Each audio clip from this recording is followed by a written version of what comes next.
और फिर एक लम्हे में सब कुछ बदल जाता है जब वो नाम सामने आता है जिसका किसी ने सोचा भी नहीं था। सच अब छुपने वाला नहीं, क्योंकि असल चोर बहुत करीब है। जिस पर इल्जाम था वो बेगुनाह निकली, और जिस पर भरोसा था वही निकला सबसे बड़ा मुजरिम। अब सवाल ये है, क्या अनुपमा इस सच को सबके सामने ला पाएगी? अब फिर कोई नया खेल खेला जाएगा? भी जाए। डॉली में बैठकर हमारे घर आओ, खुशियों से हमारे घर को भर दो। तूने गाड़ी भी ली तो एकदम हिट के। पैसे नहीं थे फिर भी गाड़ी ले ली, तो वाकई कमाल है शॉपमा।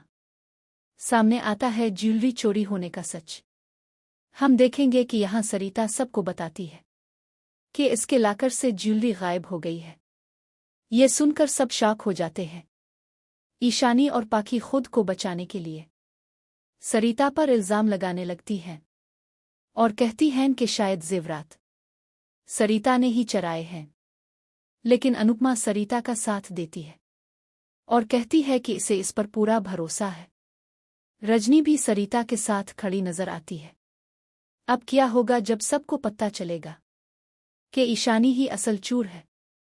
ऐसे ही लेटेस्ट ड्रामा अपडेट्स के लिए सब्सक्राइब करना मत भूलें।